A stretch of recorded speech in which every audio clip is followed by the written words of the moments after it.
வணக்கம். இன்றைக்கி ஜானூஸ் கிச்சனில் ஒரு ஈஸியான இட்லி சாம்பார் செஞ்சிடலாம். ஒரு 10-15 நிமிஷத்தில் இந்த சாம்பாரை வச்சிடலாம். நான் 100 கிராம் பச்சைப்பயிரை நல்லா கழுவிட்டு 15 நிமிஷத்துக்கு ஊற வச்சுருந்தேன். அதை குக்கரில் சேர்த்துக்கிறேன். ஒரு கைப்பிடி நிறைய சின்ன வெங்காயம் சேர்த்துருக்கேன். பெரிய சைஸ் பழுத்த தக்காளியாக ஒன்று கட் பண்ணி போட்டிருக்கேன்.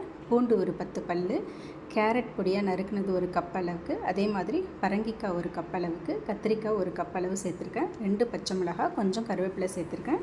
காரத்துக்காக 1.5 ஸ்பூன் அளவுக்கு சாம்பார் பொடியும் சேர்த்துருக்கேன். பெருங்காயம் கொஞ்சம் நிறைய சேர்த்துக்கலாம். இது கூட கடைசியாக உப்பும் மஞ்சள் தூளும் சேர்த்துக்கலாம். உப்பு தேவையான அளவு போட்டுக்கிறேன். மஞ்சள் தூள் 2-3 சிட்டிகை சேர்த்துக்கிறேன். இதில் தேவையான அளவு தண்ணி சேர்த்துக்கலாம். நான் அந்த காயெல்லாம் முழுகிற அளவுக்கு தண்ணி சேர்த்து நல்லா கலந்து விட்டுறேன்.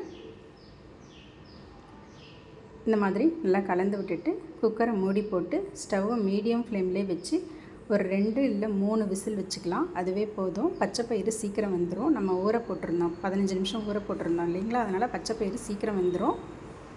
இப்போ 2-3 விசில் வந்துடுச்சு. ப்ரெஷர்லாம் அடங்கினதுக்கப்புறம் குக்கரை ஓப்பன் பண்ணிக்கலாம்.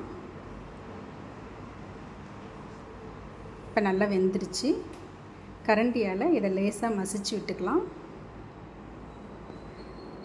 நல்லா மசிஞ்சிரும். இந்த மாதிரி நல்லா மசிச்சு விட்டுக்கலாம்.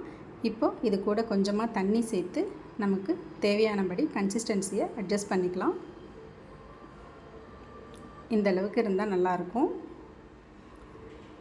இந்த மாதிரி கலந்து விட்டுட்டு இது ஸ்டவ்வை மீடியம் ஃப்ளேம்லேயே வச்சு ஒரு 2-3 நிமிஷத்துக்கு கொதிக்கட்டும். இப்போ தாளிச்சிக்கலாம். 1 ஸ்பூன் எண்ணெயில் கொஞ்சமாக கடுகு, உளுத்தம்பருப்பு, சீரகம், கொஞ்சம் வெந்தயம் போட்டிருக்கேன். அதெல்லாம் பொரியட்டும். அது கூடவே 2-3 வரமிளகாய் கிள்ளி போட்டிருக்கேன். கடைசியாக கொஞ்சம் கருவேப்பிலையும் சேர்த்துக்கிறேன். தாளிப்பு ரெடி ஆகிடுச்சு. அதை இந்த சாம்பாரில் கொட்டிடலாம். கொட்டிட்டு 2-3 நிமிஷத்துக்கு மீடியம் ஃப்ளேம்லேயே அதை கொதிக்க வச்சுக்கலாம்.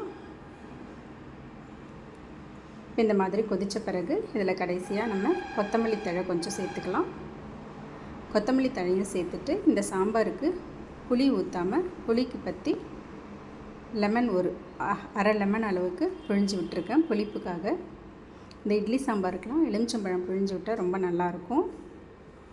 அவ்வளோதாங்க. எலுமிச்சம்பழம் பிழிஞ்சு விட்டுட்டு நல்லா கலந்து விட்டுக்கலாம். இப்போ சாம்பார் ரெடி ஆகிடுச்சு. இந்த சாம்பார் செய்கிறது ரொம்ப ஈஸி. குக்கரில் ஒரு 10-15 நிமிஷத்தில் செஞ்சிடலாம். நம்ம இட்லி ஒரு பக்கம் ஊற்றி வச்சுட்டா அந்த இட்லி வேகிறதுக்குள்ளே இன்னொரு பக்கம் இந்த சாம்பாரையும் ரெடி பண்ணிடலாம். இந்த சாம்பாரை நல்லா சூடான இட்லி மேலே இந்த மாதிரி தலை தலைன்னு ஊற்றி சாப்பிட்டா ரொம்ப நல்லாயிருக்கும். Thanks for watching.